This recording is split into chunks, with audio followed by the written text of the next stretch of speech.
Tanger-la-Blanche, la célèbre ville du nord du Maroc qui a fait rêver écrivains et artistes du monde entier, compte aujourd'hui plus d'1 million d'habitants. Alors que la vie de la population musulmane est rythmée par l'appel à la prière, sur les plages, la jeunesse dorée locale danse en bikini sur de la techno. Et quand vient le soir, ce sont les étrangers venus passer l'été ici qui donnent des fêtes parmi les plus délirantes de la planète. Après Marrakech, Tanger est le nouvel endroit où il faut être. C'est même en train de devenir la nouvelle capitale marocaine de la jet set. Il suffit de survoler la ville pour apercevoir de nombreuses maisons appartenant à des célébrités. Cette résidence ultramoderne, c'est celle d'Yves Saint-Laurent. Ici, c'est la maison de Bernard-Henri Lévy, avec ses 6 terrasses en escalier. Et à côté, dans un écrin de verdure, le palais de l'émir du Qatar. Mais pas facile de pénétrer dans les maisons de ces riches propriétaires. Pourtant, l'un d'entre eux a accepté de nous recevoir. Mickey est une Américaine excentrique. Elle passe l'été à Tanger depuis plus de 30 ans. Mickey, c'est la mémoire vivante des fêtes qui ont fait la renommée de la ville. Elle a connu l'époque où les plus grandes stars d'Hollywood fréquentaient le Maroc. À l'époque, on invitait des gens du monde entier. C'était vraiment la fête. Toute la terrasse était recouverte de tapis, on entendait retentir les trompettes. On faisait même venir des éléphants et des chameaux. Ah oui, c'était des fêtes très extravagantes, très marocaines.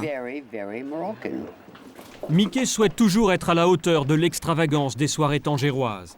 Chaque été, elle arrive des États-Unis avec dans ses valises 50 tenues d'exception. Regardez celle-ci avec les ballons dessus. J'adore. Elle est rigolote. Et celle-là est signée d'un grand couturier. Une robe pour chaque soir, c'est ça Mickey. Élégante et hors du temps. Mais ce qu'elle préfère, ce sont les chapeaux. Elle en a des dizaines. Celui-ci, c'était pour le déjeuner d'hier. Il est dingue, non? Et celui-là, c'est un chapeau d'époque, fabuleux. Et voici le chapeau araignée. Je l'avais mis avec une couronne et puis ça par-dessus. Et bien sûr, Mickey ne sort pas sans ses diamants. Un ami me les a offerts en me disant « Tu les vaux bien ». Tout le monde devrait porter des diamants aussi gros. Vous ne trouvez pas?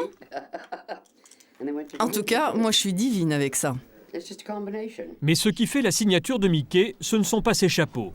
C'est cette broche en diamant. Beach number 1. En français, la garce numéro 1. Je la porte 24 heures sur 24. Enfin bon, je ne dors pas avec quand même. J'adore. C'est un ami de la Nouvelle-Orléans qui me l'a offerte. Il me l'a donnée et il m'a dit « Tu la mérites bien, garde-la ». Cette excentricité, ce luxe un peu décadent, attire aujourd'hui de nouveaux venus. Cet été, le couturier Daniel Echter et une bande d'amis ont élu domicile chez Vincent Coppée, un riche héritier issu d'une grande famille belge. Vincent Coppée fait partie de cette vague de personnalités séduites par Tanger depuis longtemps. Par hasard, il y a 8 ans, je voulais traverser l'Afrique, commencer par Tanger jusqu'au Cap, et je suis arrivé à Tanger et je suis tombé amoureux de cet endroit. On m'a fait visiter cette maison. J'ai eu le coup de foudre et je suis resté. Vincent a restauré cette maison de 500 mètres carrés pour en faire un palais luxueux, à la fois traditionnel et moderne. Ce qui a attiré Daniel Echter au Maroc, c'est aussi la culture locale, et notamment la gastronomie. Cet été, il a décidé de se mettre en cuisine. Chaque midi, il prépare des plats pour sa bande d'amis, et quand il est derrière les fourneaux, le propriétaire des lieux s'amuse à lui servir de second. Bon. Au menu, une enchoyade façon Daniel. Les gourmands. Ah oui, c'est par ici. Pas de problème. Merci, merci. Sans un boulanger, Anne. Autour de la table, entourant Vincent Coppée, il y a une architecte, une décoratrice et l'actrice Fiona Gélin. Elle aussi tombée sous le charme de Tanger. Très bon. Pour moi, là, quand je suis arrivé à Tanger la première fois il y a 2 ans, j'ai vraiment ressenti un esprit qui était différent d'ailleurs. C'est comme Saint-Tropez il y a 25 ans. Il y a une chose que les célébrités apprécient tout particulièrement à Tanger, c'est de pouvoir plonger dans une piscine sans risquer de se faire surprendre par des paparazzis. J'ai l'impression qu'à Tanger, les gens connus se sentent très à l'aise parce qu'on ne les ennuie pas. Alors, est-ce que ça va durer ? Tanger, quelque part, c'est l'anti-Ibiza, l'anti-Saint-Tropez. C'est tout à fait le contraire. Et la grande différence, c'est que les gens, quand ils sortent le soir, quand ils vont dans les fêtes, parce qu'il y a des fêtes à Tanger, on va dans ces fêtes pour s'amuser, uniquement pour s'amuser, pas pour voir être vu. Et en fait, c'est la raison pour laquelle un certain nombre de pionniers sont nus il y a quelques années. Et qu'aujourd'hui, vous avez des tas d'intellectuels, d'artistes, de peintres, de comédiens qui sont venus à Tanger et qui ont trouvé un certain charme. Et moi, j'ai trouvé le charme aussi. Donc, je viens à Tanger et je vais venir de plus en plus. Ici, pour s'amuser, rien ne sert d'étaler son argent. Il faut avant tout faire preuve d'originalité et de fantaisie. C'est cela, l'esprit des fêtes de Tanger. À l'intérieur de ce parc, situé sur ce que l'on appelle la montagne des milliardaires, doit avoir lieu ce soir l'une des réceptions les plus attendues de l'été. Et celui qui l'organise, c'est cet homme masqué à l'allure étrange. Il est l'héritier d'un empire industriel. Patrick a souhaité garder l'anonymat. Dans le jardin, le personnel de maison s'affaire. On dresse les chapiteaux et aucun détail n'échappe au maître des lieux.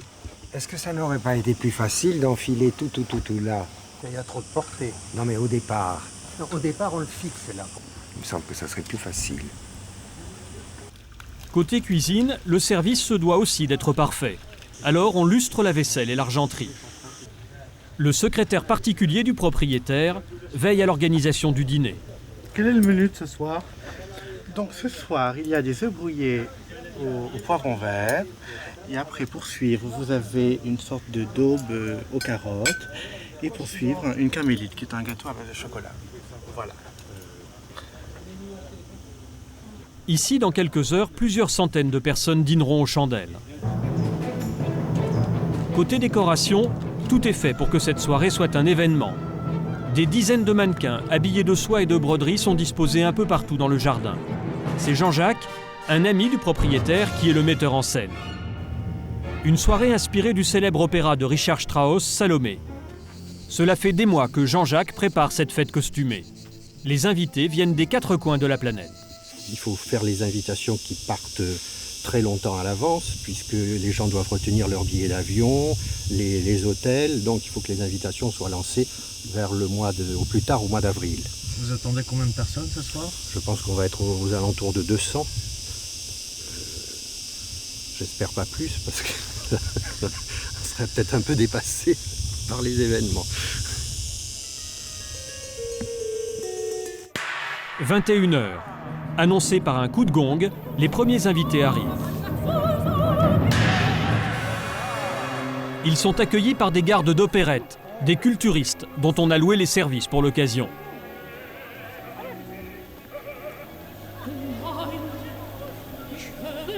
Parmi les invités, nous retrouvons Mickey, notre riche américaine. Chaque année, elle est présente à ce bal costumé. T'es dingue, mais je t'adore. Patrick, c'est le seul capable de dépenser autant d'argent pour une soirée aussi incroyable que celle-ci. Et chaque fois, il dit que ce sera la dernière. Soyez sûrs que l'an prochain, il aura trouvé un autre opéra et nous serons tous là à nouveau. Et c'est ça qui est merveilleux. Les jardins se remplissent bientôt d'invités cosmopolites.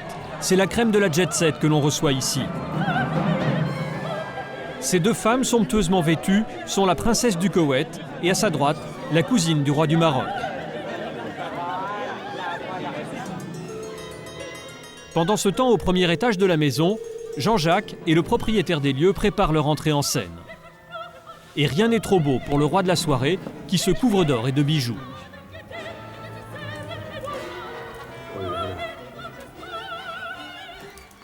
L'hôte a poussé le souci du détail à son comble. Les pièces de son déguisement sont authentiques.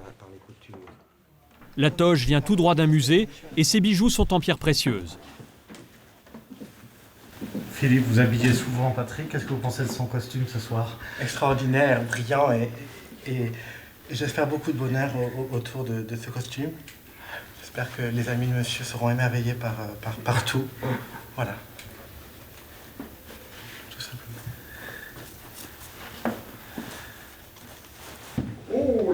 Avant de se présenter à son public, Patrick se soumet à l'appréciation de ses amis les plus proches. C'est super, c'est splendide, c'est splendide. Je veux dire, ce qui est très très beau, c'est cette combinaison des heures, non, de l'or et de l'argent. Je trouve ça somptueux, vraiment. C'est très très élégant en plus. C'est peut-être moins exubérant que certaines soirées, mais c'est sublime. C'est sublime. Ah, oui. Ultime sophistication de la mise en scène de cette soirée, c'est sur un trône en or que le maître des lieux reçoit un à un ses invités. Le roi de la fête, ce soir, c'est bien lui. C'est très joli. Pas aussi bien, pas aussi bien. Bernard, mon père de France. 1830, François. À son tour, Mickey, la complice de toujours, vient saluer le roi.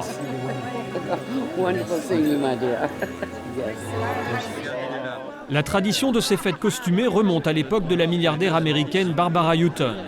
Depuis plus de 30 ans, Patrick perpétue ce rite.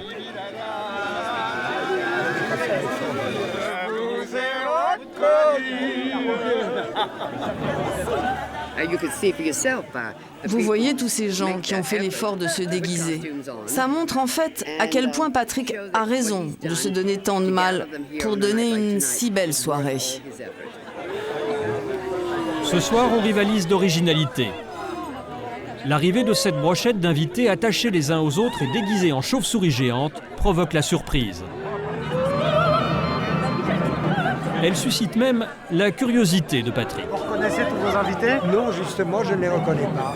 Il y en a beaucoup que je ne reconnais pas. Par exemple, tous ceux qui sont derrière ces voiles noirs, c'est extraordinaire. Et lorsque finalement la chauve-souris ôte ses masques, on reconnaît la bande de Fiona Gélin, Vincent Copé et Daniel Echter, à qui l'on doit ce costume délirant.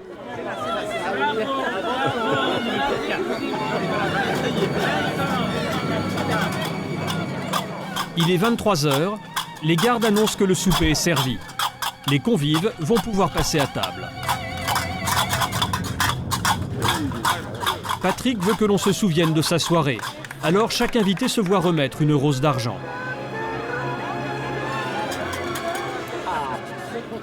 Et pour nourrir les 300 convives de monsieur, en cuisine, 3 générations de femmes marocaines s'affairent.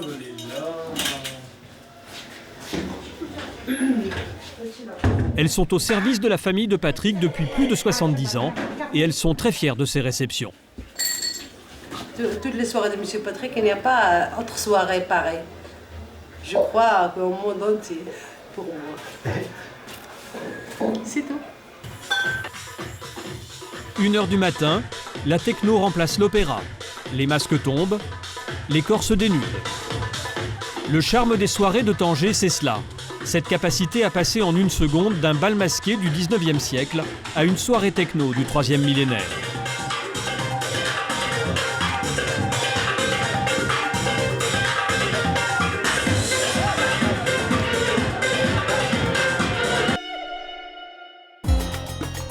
Si l'on vient à Tanger pour faire la fête, on y vient aussi pour faire des affaires.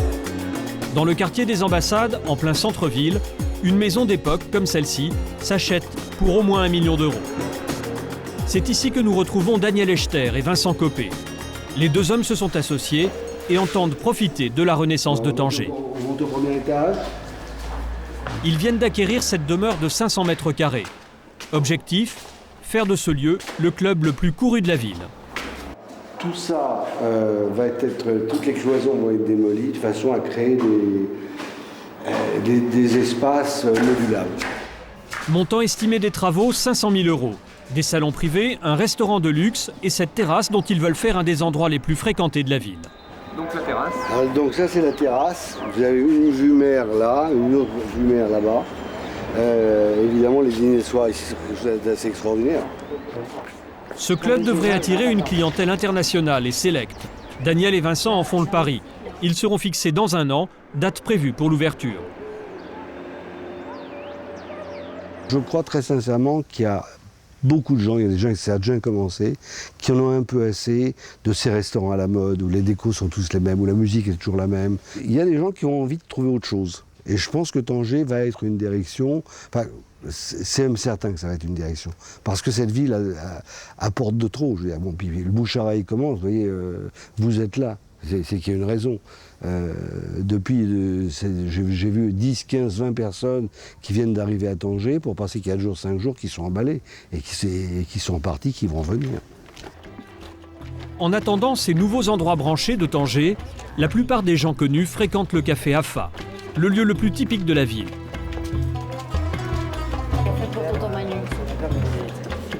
Bien avant Fiona Gélin, les écrivains Jack Kerouac, Paul Bowles, mais aussi les Rolling Stones ou les Beatles se sont assis sur cette terrasse pour y déguster un thé à la menthe. Je trouve que c'est très pittoresque.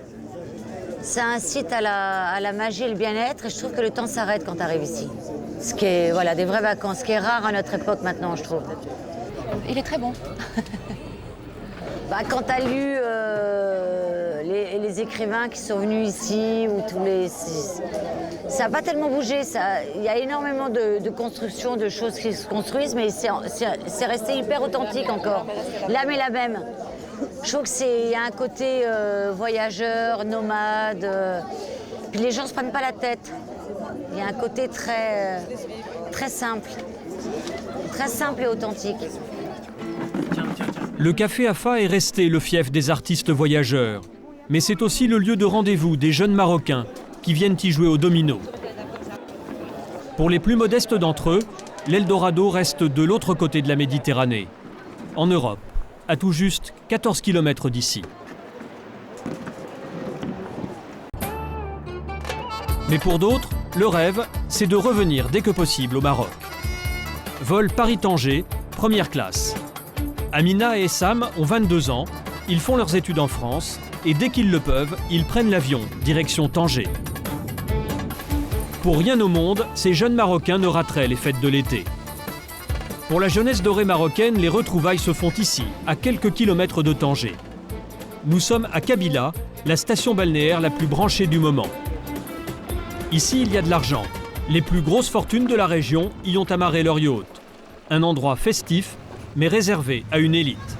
C'est un endroit qui n'est pas accessible à tout le monde de par les prix qui sont exercés ici. Il faut savoir que c'est un endroit qui est un peu cher. C'est dans ce bar branché installé sur la plage qu'Amina et Sam retrouvent chaque année leurs amis. La plupart de ces jeunes vivent à l'étranger et reviennent passer l'été au Maroc. Ici, on est loin des traditions du monde musulman. Bikini et lunettes dernier cri, une jeunesse à l'européenne qui s'éclate sans complexe. Amina et Sam ont bien conscience de mener une vie de luxe et de privilèges. Pour l'été, leurs parents leur ont offert ce superbe bateau avec tout ce qu'il faut pour faire la fête, loin des regards indiscrets.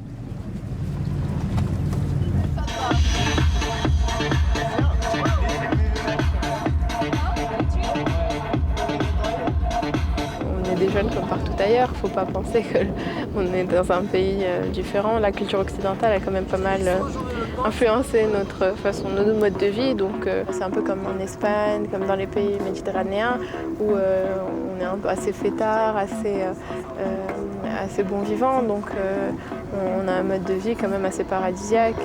Et c'est dans ce paradis où la jeunesse dorée s'adonne à la fête que le roi Mohamed VI a choisi lui aussi de passer régulièrement ses vacances. Sur la mer. Et voilà, parce que le palais n'est pas trop loin derrière. Il y a le palais royal là-bas. Voilà. Mais dans ce coin branché du Maroc, on a beau profiter de la vie, on respecte aussi la tradition. Une femme portant le voile au volant d'un jet ski, cela n'a pas l'air d'étonner Amina et ses amis.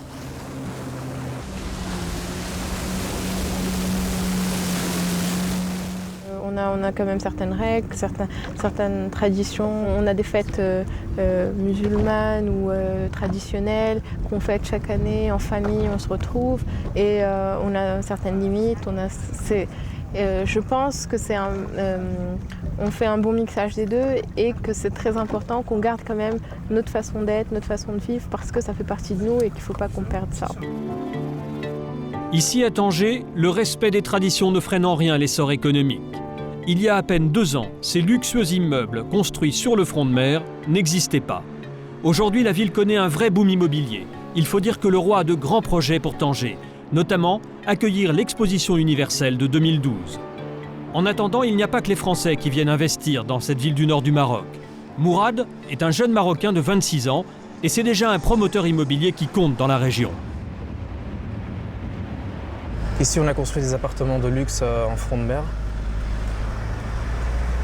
d'une qualité supérieure par rapport à ce qu'ils font ici.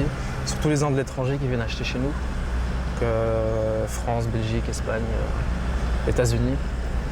C'est là alors? C'est là. On a commencé avec un premier lot d'immeubles de l'autre côté. Maintenant, on est au 5e.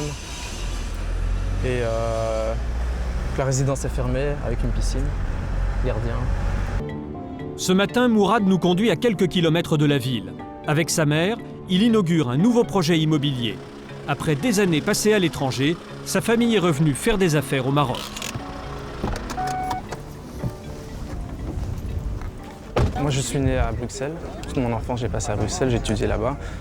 Et comme le Maroc a évolué, mes parents sont venus vivre ici. Ils ont continué le business ici au Maroc. Parce que ça marche, maintenant, ça marche mieux ici que là-bas. Plus d'une centaine d'acheteurs ont répondu à l'appel de Mourad et de sa mère, Malika.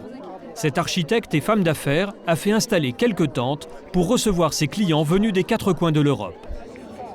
Ce projet immobilier, c'est une 40aine de villas avec piscine et vue sur la mer qui devraient se dresser d'ici peu sur ce terrain. Pour découvrir ces maisons, les clients doivent pour l'instant se contenter de plans et des images publicitaires installées sous les tentes. Pourtant, cela n'a pas l'air d'inquiéter les futurs acheteurs. Les maisons de Mourad et de Malika s'arrachent comme des petits pains. Même l'architecte n'en revient pas.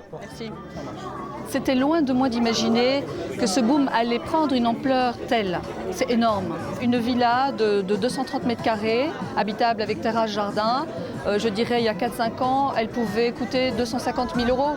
Aujourd'hui, et je ne suis pas chère par rapport au marché, elle est à 450 000 €. Avec jardin, c'est le double, bien sûr. Là, on passe du simple au double facilement, et dans certains cas, même plus, alors que ce n'est pas toujours justifié. Des jeunes gens comme Mourad, revenus au pays pour constituer rapidement une fortune, il y en a de plus en plus à Tanger. Et le soir, c'est ici qu'ils se retrouvent pour faire la fête. Voici la plus grande boîte de nuit de Tanger. L'entrée est aussi chère que dans les plus grands clubs parisiens. Sur le parking, des Mercedes, des Audi, des Porsche et même une Bentley. À l'affiche de la soirée, un DJ français habitué d'Ibiza et de Saint-Tropez. Mourad vient souvent ici, en moyenne 4 soirs par semaine, et il n'hésite pas pour s'amuser à débourser 150 € pour une bouteille. C'est cette jeunesse aisée et décomplexée qui un jour reprendra sans doute le flambeau des nuits tangéroises.